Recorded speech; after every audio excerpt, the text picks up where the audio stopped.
वजह से शादी करो, माल की वजह से, खानदान की वजह से, हुस्नो जमाल की वजह से, लेकिन फज़फुर बिज़ाती दीन, लेकिन तुम दीनदारी को तरजीह दो। क्योंकि अगर सिर्फ माल की वजह से तुम शादी कर लोगे तो आगे चल के तुम तंग दस्त हो जाओगे। अगर सिर्फ खूबसूरती की वजह से शादी कर लोगे तो आगे चल करके तुम परेशान रहोगे। अगर तुम खानदान अच्छे होने की वजह से शादी कर लोगे तो आगे चल करके तुम रुस्वा हो जाओगे। लेकिन अगर तुम दीन की वजह से शादी करोगे तो तुम्हारी दुनिया भी कामयाब रहेगी, आखिरत भी बेशक। अगर दीन की वजह से शादी करिए तो आप याद रखें कि आपकी दुनिया भी कामयाब रहेगी और आखिरत भी कामयाब रहेगी। ये शादियों को आप आम ना समझें। अल्लाह ने ये जो कानून बनाया है ये यकीनन कानून फितरत है, कानून इंसानियत है। ये चूंकि जश्न गौसुल वरा भी है, चंद चीजें सरकार गौसे आजम के मुतालिक बयान करके रुखसत हो रहा हूँ क्योंकि वक्त हो रहा जी, खत्म करना है ना। आप जानते हैं सरकार गौसे आजम रज़ी अल्लाह ताला अन्हु जब पैदा हुए तो जिस रात को पैदा हुए उसकी सुबह को एक रमजान था। क्या था? एक रमजान था। और उस रमजान को आपने सहरी के वक्त से लेकर के अफ्तारी तक के दूध न पिया। बताओ है कोई ऐसा बेटा जो पैदा हुआ हो और पैदा होते ही रोजे से? हमारे यहाँ भी बच्चे पैदा होते हैं, हम लोग भी पैदा हुए हैं, लेकिन क्या हम लोग बचपने से रोजा रखते हैं कि रोजा का पहला दिन हो और दूध ना पिए? तो आखिर क्या वजह है कि गौसे पाक पैदा हुए हैं और पैदा होते ही उन्होंने शरीयत पर अमल किया है। इसकी वजह यह है कि आम आदमी जो पैदा होता है वो फितरत इंसानियत पर पैदा होता है और आगे चल करके उसे शरीयत पर अमल करना होता है। लेकिन गौसे पाक फितरत शरीयत पर पैदा हुए थे, आगे चल करके उन्हें मशीयत पर अमल करना था, आगे चल करके उन्हें रब की रजा पर अमल करना था। आम इंसान जब पैदा होता है आगे चल के उसे शरीयत पर अमल करना होता है। जब वो बालिग होता है तब उसे शरीयत पर अमल करना होता है। तब वो शरीयत से पूछता है ये शराब है इसे पियो, शरीयत कहती है ना पियो। ये अल्कोहल है पियो, शरीयत कहती है ना पियो। ये मुर्दार है खाओ, शरीयत कहती है ना खाओ। क्या पता चला आदमी जब पैदा हुआ फितरत इंसानियत पर पैदा हुआ, आगे चल के उसे शरीयत पर चलना है। लेकिन ये अब्दुल कादिर हैं, पैदा हुए हैं तो शरीयत पर पैदा हुए हैं और पैदा होते ही रोजा रखा है क्योंकि आगे चल करके आपको मशीयत पर अमल करना था, रब की रजा पर अमल करना था।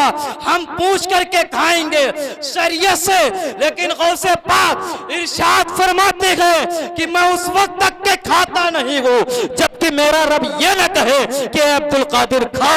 मैं उस वक्त तक के पीता नहीं हूँ जब तक कि मेरा रब ये न कहे अरे अब्दुल कादिर पियो।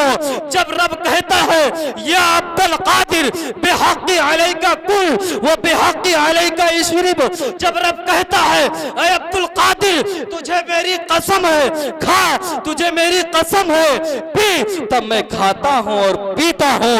कसमें दे दे के खिलाता है पिलाता है तुझे प्यारा अल्लाह तेरा चाहने वाला। बेशक सुभान अल्लाह सुभान अल्लाह।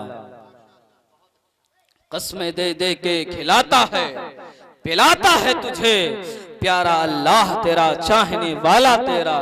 आपकी उम्र जब 4 साल की हुई आपके वालिदे बुजुर्गवार आपको मकतब ले गए।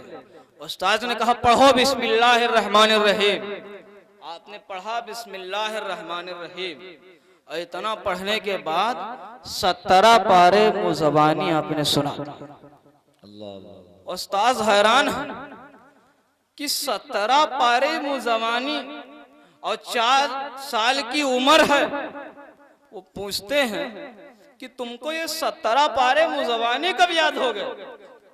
बात ये है कि मेरी माँ 17 पारे की हाफिजा थी और जब मैं उनके पेट में था तो इन्हीं 17 पारों की वो तिलावत करती रहती थी और मैं उसी को सुन सुन के याद कर लिया। तो क्या पता चला, जब माँ कुरान की तिलावत करेगी, जब माँ कुरान पढ़ेगी, तब कहीं जाकर के बेटा अब्दुल कादिर जैसा पैदा होता है। लेकिन आज हमारे यहाँ माओ का क्या हाल हो चुका है।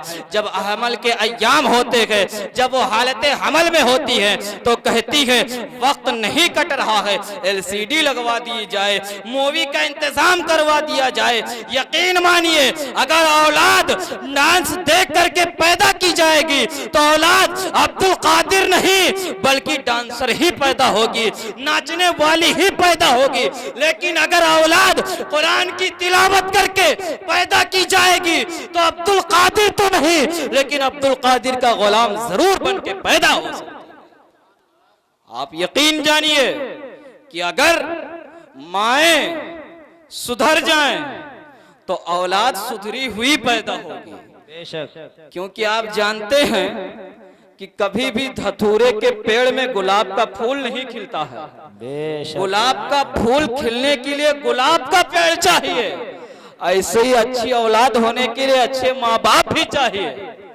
आप सोचें कि जुमा भी हम न पहने जाएं और ये चाहें कि मेरा लड़का जो हो तहज्जुद गुजार हो, तो ये हरगिज नहीं हो सकता है। आप गौसे पाक के मानने वाले हैं, आप गौसे आजम के दीवाने हैं, तो गौसे आजम की सीरत को आप अपने अंदर अपनाइए। गौसे पाक वो है जिन्होंने मिंबर पर बैठ करके इरशाद फरमाया, कदमी हादी अला रक़बत कुल्ली वलील्लाह। ऐ लोगों, मेरा ये कदम तमाम औलिया अल्लाह की गर्दन पर भी गए। हजरात गिरामी, जब ये इरफात हुआ तो उस वक्त तक के तमाम औलिया अल्लाह ने अपनी गर्दनें झुका दी। उस वक्त ख्वाजा गरीब नवाज रदी अल्लाह ताला खुरासान के किसी पहाड़ के गार में मसरूफ इबादत थे।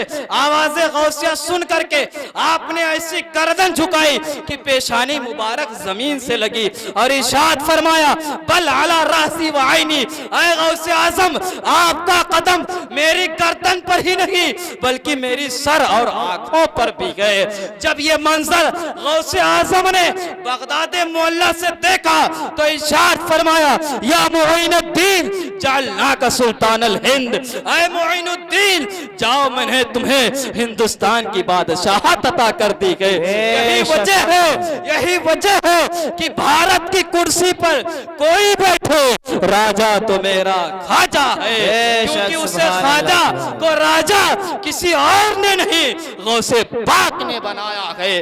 गौसे पाक ने गोया कि ये फरमा दिया, ये दिल है, ये जिगर है, ये आंखें, ये सर है, जहां चाहो रखो कदम गौसे आजम। यही आवाज बरेली शरीफ की सरजमीन से बुलंद हुई। आला हजरत इरशाद फरमाते गए, वाह क्या मर्तबा, ऐ गौस है बाला तेरा, ऊंचे ऊंचों के सरों से कदम आला तेरा।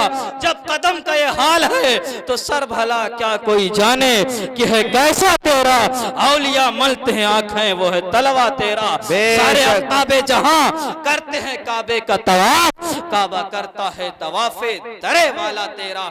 एक शख्स सरकार गौसे आजम की बारगाह में हाजिर हुआ। उसने देखा गौसे पाक की खानकाह में एक शख्स पड़ा हुआ है, उसके हाथ पैर टूटे हुए हैं, इंतहाई बुरी हालत में गए। वो कहता है, हुजूर इसकी हालत इतनी बुरी क्यों है? तो आप इरशाद फरमाते हैं, ये आम आदमी नहीं है, ये अब्दाल है। अब्दाल, 3 अब्दाल थे, मेरी खानकाह से गुजर रहे थे।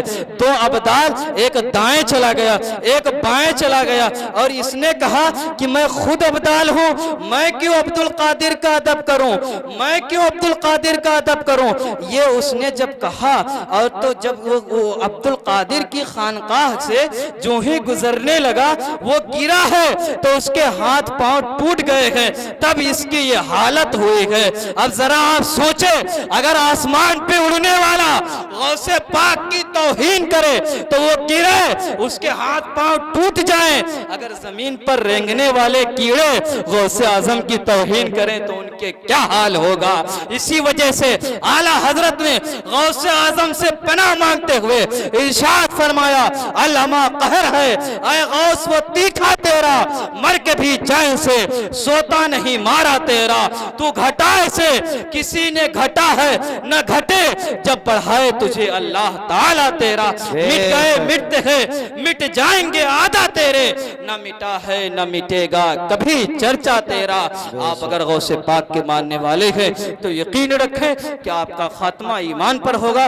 गौसे पाक अपने मुरीदों की सुनते भी हैं और उनकी मदद के लिए भी पहुंचते हैं। ये अदाए दस्तगीरी कोई मेरे दिल से पूछे वहीं आ गए मदद को, जब जहां पुकारा सरकार गौसे आजम नजरे करम खुदारा।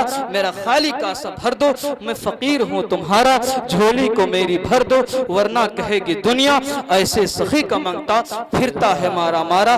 गौसे पाक फरमाते हैं मेरा मुरीद उस वक्त तक के नहीं मरेगा जब तक कि उसे कलमा न नसीब हो जाए।